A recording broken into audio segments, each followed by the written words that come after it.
Good morning, students.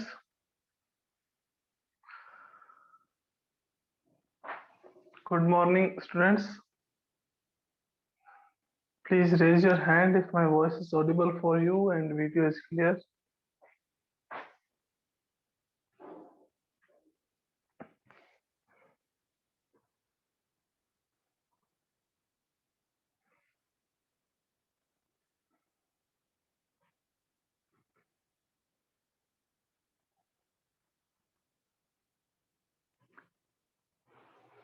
जल्दी से hand raise कीजिए बच्चों, फिर क्लास स्टार्ट करते हैं लोग ना।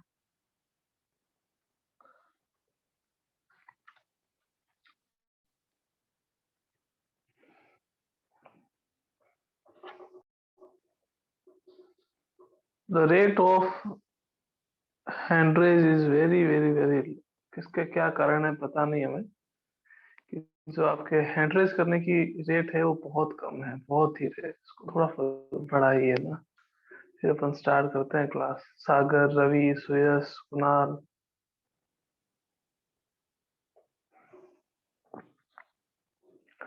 चलो स्टार्ट करते हैं अपन। प्रीवियस क्लास में बच्चों अपन देख रहे थे डिप्रेशन इन फ्रीजिंग पॉइंट, है ना। डिप्रेशन इन फ्रीजिंग पॉइंट में अपन ने कुछ फॉर्मूले देखे थे, कौन कौन से थे एक बार देख लेते हैं, फिर अपन डिस्कस करेंगे लास्ट कोलिगेटिव प्रॉपर्टी के बारे में। कौन कौन से फॉर्मूले थे? एक तो आपके पास रिलेशन ही आता है that delta T F is directly proportional to the molality.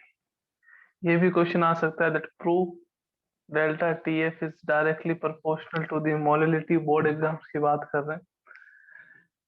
या फिर delta T F is equals to K F into molality. K F आपके पास पता है आपको क्या था। या फिर delta T F is equals to K F into 1000 W B M B multiply by W. जो मेजर न्यूमेरिकल्स बनते हैं वो आपको इस फॉर्मूले से बनते हैं, delta T F is equals to K F into 1000 W B upon M B into W. बच्चों ये बात हमेशा ध्यान रखना कि जो अपन यहाँ पे बी यूज कर रहे हैं वो बी यूज कर रहे हैं अपन किसके लिए? सॉल्यूट के लिए। और जो ए यूज कर रहे हैं वो आपके पास किसके लिए है? सॉल्वेंट के लिए। डब्लू की बात करें तो डब्लू आपके पास क्या है? Wait in gram. Wait in ग्राम। और अगर एम की बात करूं तो एम आपके पास क्या है? Molecular weight. एम क्या है आपके पास? Molecular weight. तो डब्ल्यू बी मतलब weight in gram of solute, molecular weight of solute, weight in gram of solvent. तो आइए आज का एक क्वेश्चन करते हैं फ्रीजिंग पॉइंट पे। एक दो क्वेश्चंस करेंगे फ्रीजिंग पॉइंट पे, उसके बाद अपन स्टार्ट करेंगे osmosis and osmotic pressure.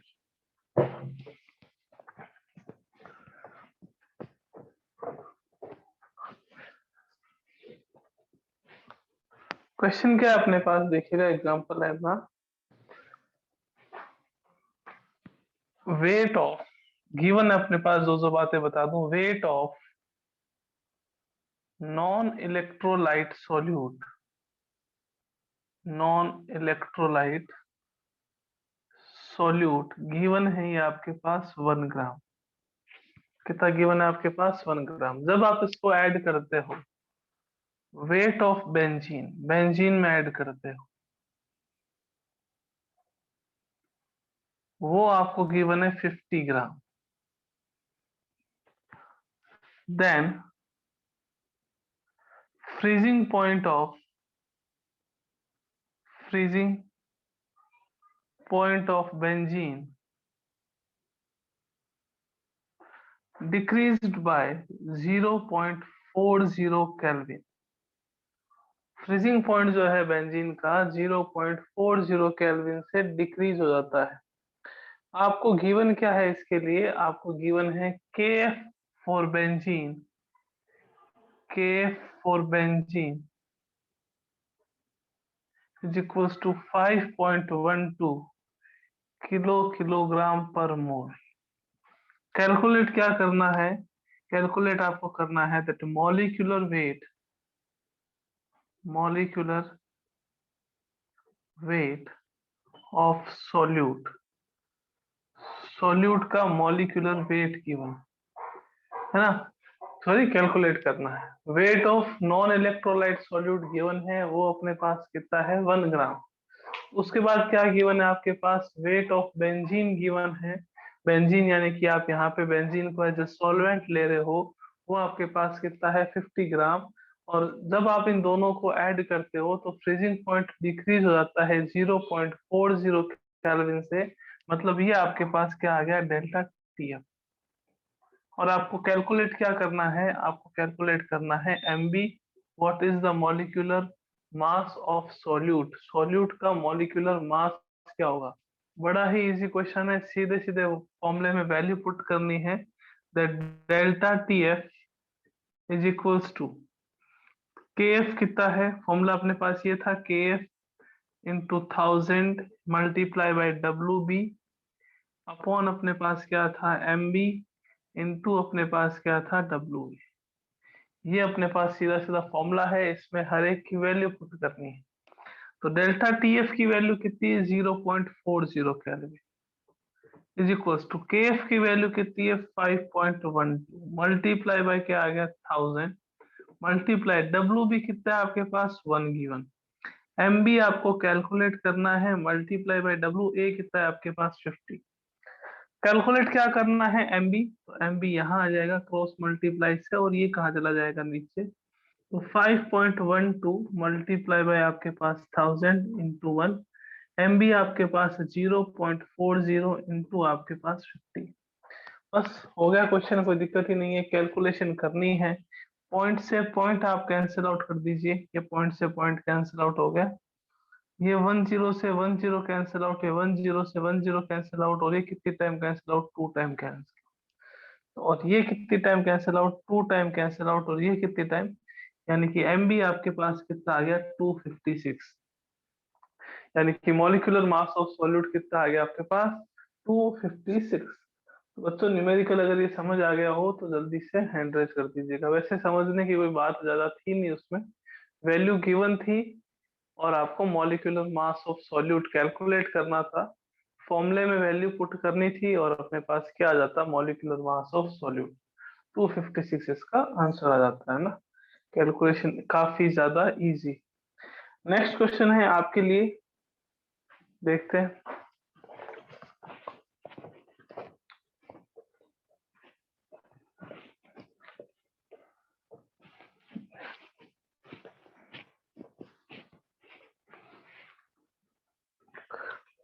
Next example में क्या गिवन है देखिएगा,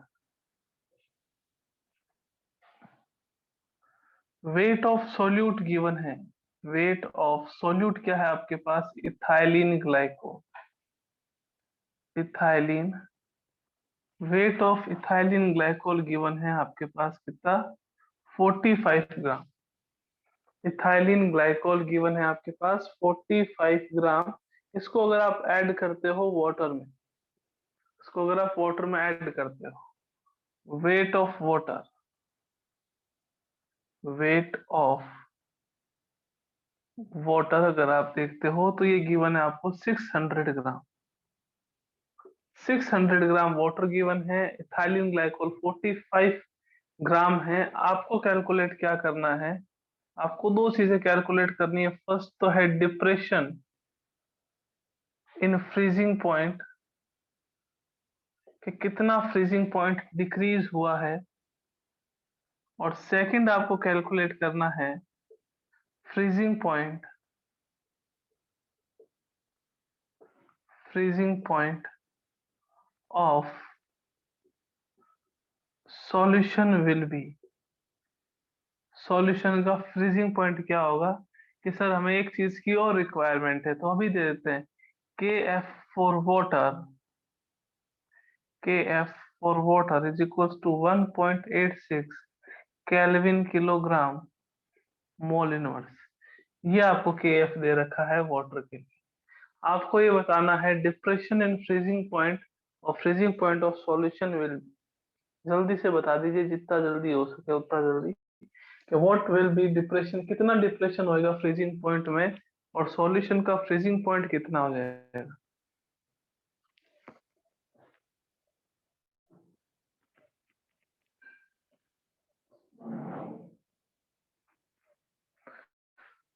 weight of ethylene glycol given है 45 gram, weight of water given है 600 gram. Depression in freezing point calculate करना है, फ्रीजिंग पॉइंट ऑफ सॉल्यूशन आपको बताना है। के फॉर वाटर आपके पास 1.86 केल्विन किलोग्राम पर मोल है, ये के गिवन है। के मैंने आपको बताया था कि हर एक सॉल्वेंट के लिए के और के की वैल्यू क्या होती है बच्चों, डिफरेंट होती है।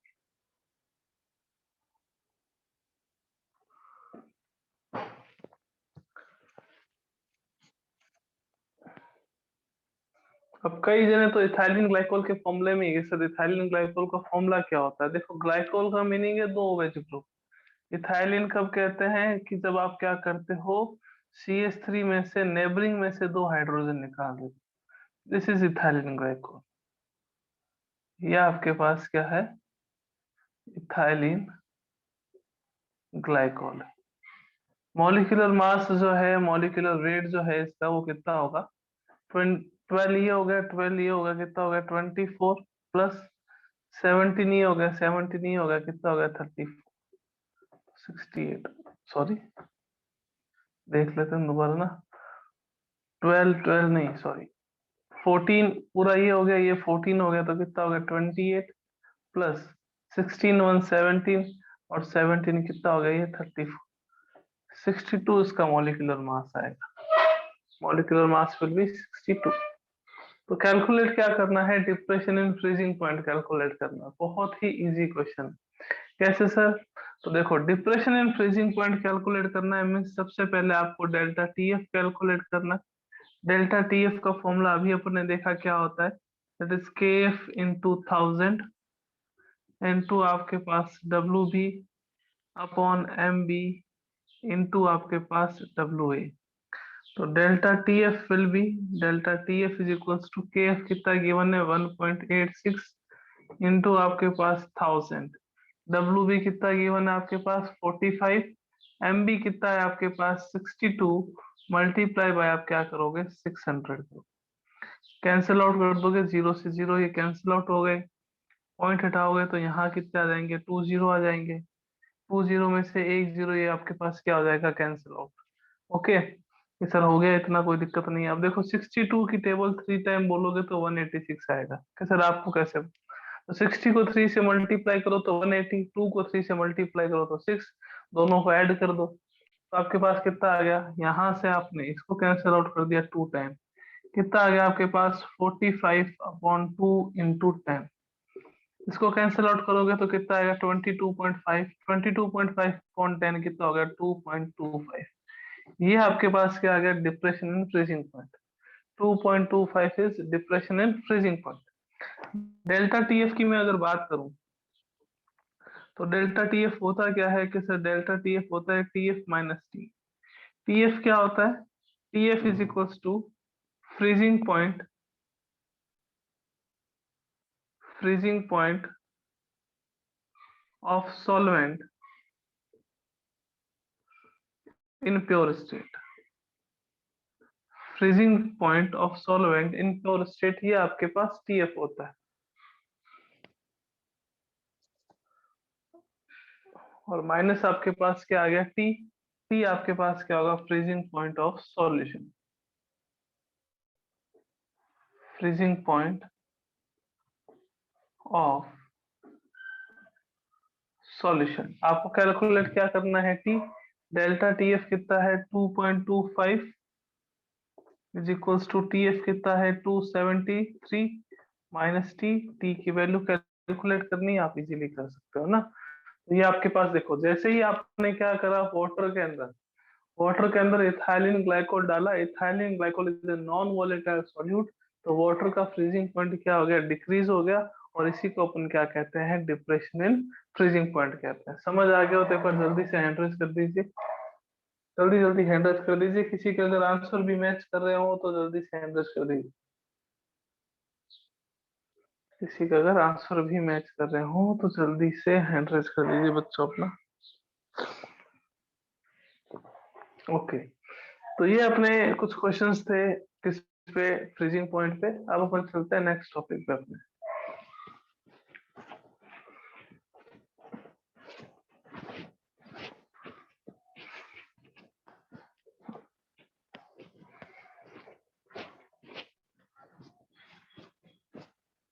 नेक्स्ट टॉपिक क्या है देखिएगा, नेक्स्ट टॉपिक है अपना osmosis and osmotic pressure, fourth qualitative property. Osmosis and osmotic pressure, osmosis and osmotic pressure. सबसे पहली बात कि that what is osmosis. Osmosis की बात करें तो अपने कुछ डेली लाइफ के कुछ एग्जांपल्स आते हैं कि सर कैसे, कि जैसे किशमिश है, उसको कुछ देर तक आप पानी में रख दीजिए, वो किशमिश क्या हो जाएगी, फूल जाएगी, स्वेलिंग हो जाएगी वहां पे। अंगूर है, बहुत आते हैं, अभी सीजन गर्मियों का चल रहा है, तो उसको भी कुछ देर तक आप पानी में रख दीजिए तो वो भी क्या हो जाएंगे, उसमें भी वो फूल जाएंगे, स्वेलिंग आ जाएगी। उसी को अपन क्या कहते हैं, ऑस्मोसिस कहते हैं। मीन्स सर प्रॉपर डेफिनेशन क्या होगी, प्रॉपर डेफिनेशन क्या होती है ऑस्मोसिस की, that movement of particles of solvent, movement of particles of solvent from low concentration of solution to high concentration of the solution through semi-permeable membrane is known as osmosis. तो sir semi permeable membrane क्या होती है, what is the semi permeable membrane. Semi permeable membrane को अपन selective membrane भी कह सकते हैं। Means वो क्या कर सकती है कि कुछ सेलेक्टेड मटेरियल को ही क्या कर सकती है, अपने से पास आउट कर सकती है, उसको अपन क्या कहते हैं, सेमी परमिएबल मेम्ब्रेन। तो मैं अगर बात करूं दैट व्हाट इज ऑस्मोसिस, तो ऑस्मोसिस क्या होगा, movement of particles of solute, sorry particles of solvent, solvent के पार्टिकल्स का मूवमेंट कहां से कहां, from low concentration of the solution, low concentration of the solution to high concentration, high concentration of the solution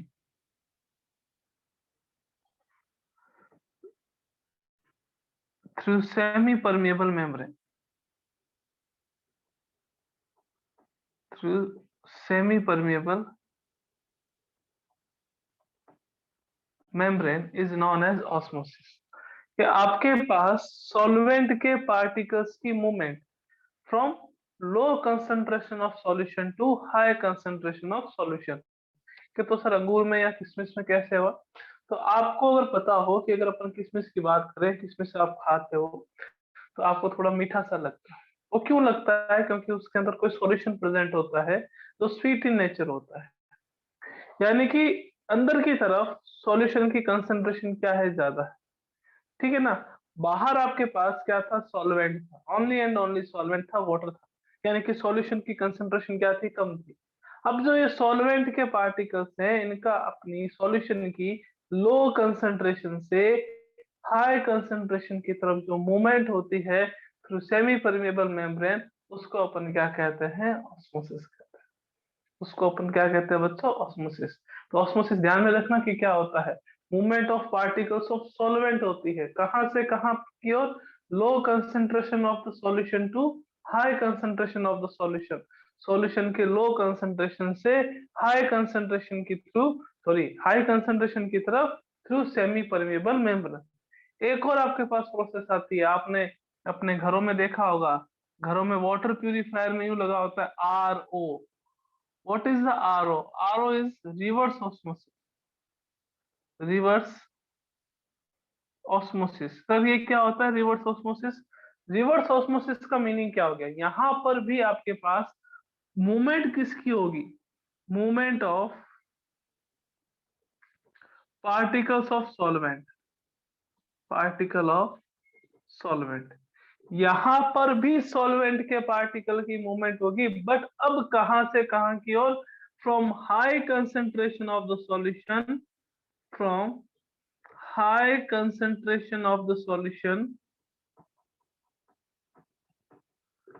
to low concentration of the solution through semi-permeable membrane is known as reverse osmosis. Osmosis and reverse osmosis दोनों में solvent के particles move करते हैं, but कहां से कहां की ओर करते हैं ये अपने को ध्यान में रखना है कि अगर आपके पास ऑस्मोसिस है तो आपके पास मूवमेंट जो है वो लो कंसंट्रेशन से हाई कंसंट्रेशन की ओर, और अगर रिवर्स ऑस्मोसिस है तो हाई कंसंट्रेशन से लो कंसंट्रेशन की ओर सॉल्वेंट के पार्टिकल्स की क्या होती है, मूवमेंट होती है। तो इससे क्या होता है रिवर्स ऑस्मोसिस से, जो सॉल्यूशन था उसमें इंप्योरिटीज प्रेजेंट थी, वाटर था, वाटर प्लस इंप्योरिटीज मिलके क्या हो गया आपके पास सॉल्यूशन का फॉर्मेशन हो गया। अब जो सॉल्वेंट के पार्टिकल्स है वो क्या होंगे, बाहर निकलेंगे, इंप्योरिटी अलग हो जाएगी, तो उसको अपन क्या कहेंगे कि सॉल्यूशन की हाई कंसंट्रेशन से सॉल्यूशन की लो कंसंट्रेशन की और सॉल्वेंट के पार्टिकल्स की जो मूवमेंट होती है उसे अपन क्या कहते हैं, रिवर्स ऑस्मोसिस। और जो आपके पास low concentration of the solution से high concentration of the solution की और सॉल्वेंट के पार्टिकल की जो मूवमेंट है उसको अपन क्या कहेंगे, ऑस्मोसिस कहेंगे। तो ऑस्मोसिस और रिवर्स ऑस्मोसिस टर्म क्लियर है, तो बच्चों एक बार जल्दी से हैंड रेस कर दीजिए, जल्दी से हैंड रेस कर दीजिए।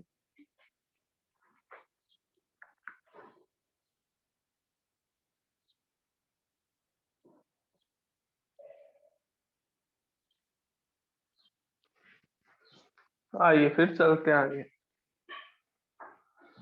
एक और टर्म आती है ऑस्मोटिक प्रेशर। बच्चों साथ साथ में मैं आपको रोज कह रहा हूँ कि आप एनसीईआरटी जो है वो जल्दी से जल्दी सॉल्व करें, है ना, ताकि अपन आपके एनसीईआरटी की प्रॉब्लम भी डिस्कस कर सके।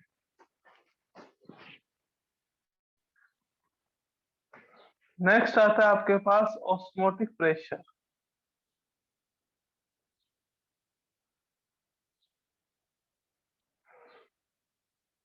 क्या होता है ऑस्मोटिक प्रेशर? सॉल्यूशन के पार्टिकल्स जो हैं वो ये प्रेशर लगाते हैं, सॉल्यूशन के पार्टिकल्स जो हैं वो ये प्रेशर लगाते हैं किस पे, सॉल्वेंट पे, कि सॉल्वेंट के इनवर्ड को यानी कि सॉल्वेंट के पार्टिकल्स को सॉल्यूशन में आने के लिए रोकने के लिए जो प्रेशर लगाते हैं सॉल्यूशन के पार्टिकल्स उसको अपन क्या कहते हैं, ऑस्मोटिक प्रेशर कहते हैं। उसको अपन क्या कहते हैं, ऑस्मोटिक प्रेशर कहते हैं। कि आपके पास अभी क्या हो रहा था ऑस्मोसिस में कि सॉल्वेंट के पार्टिकल्स जो है वो मूव कर रहे थे किसकी तरफ, सॉल्यूशन की तरफ, लो कंसंट्रेशन से हाई कंसंट्रेशन की ओर।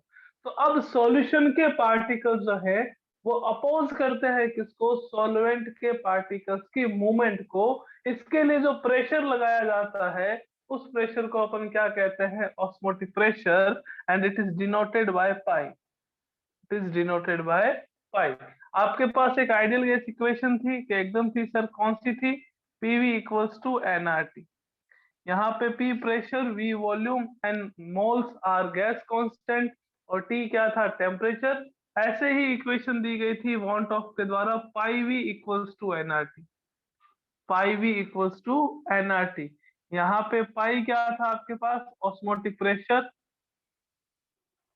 ऑस्मोटिक प्रेशर, V आपके पास क्या है, volume of the solution, volume of solution, N आपके पास क्या है, number of moles,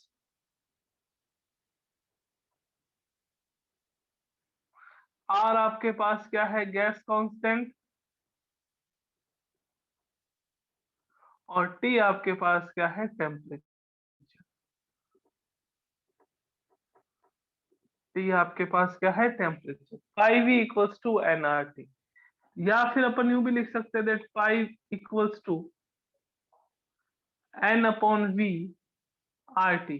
N upon V, N क्या है आपके पास, number of moles of solute, upon आपके पास क्या है, वॉल्यूम, मोल अपॉन वॉल्यूम अपने पास क्या होता है, अपने को पता है मोलरिटी, और यहाँ पे अपन मोलरिटी को किससे डिनोट करेंगे, सी से। तो पाई इक्वल्स टू अपने पास क्या हो गया, C R T. Pi equals to क्या हो गया आपके पास, C R T. C equals to concentration in terms of molarity. Molarity के टर्म में कंसंट्रेशन हो गया, ठीक है। अगर आपको इससे भी अपन क्या कर सकते हैं, मॉलिक्यूलर मास कैलकुलेट कर सकते हैं। किसका, सॉल्यूट का। कैसे कर सकते हैं सर, मैंने कहा पाई भी है, एन का मतलब क्या होता है कि सर एन तो W B upon M B होता है। तो ये आप इजीली कर सकते हो कि molecular mass of solute calculate करना हो तो ये वाला फॉर्मूला अप्लाई कर दो कि pi V is equals to W B upon M B R T. Pi V is equals to W B upon M B R T. इससे आप क्या कर सकते हो, मॉलिक्यूलर मास कैलकुलेट कर सकते हो। कंसेंट्रेशन गिवन हो, गैस कांस्टेंट की आपको पता ही है, टेम्परेचर गिवन हो, तो आप किसकी वैल्यू फाइंड आउट कर सकते हो, ऑस्मोटिक प्रेशर की। और ऑस्मोटिक प्रेशर को किससे डिनोट करते हैं अपन, पाई से डिनोट करते हैं।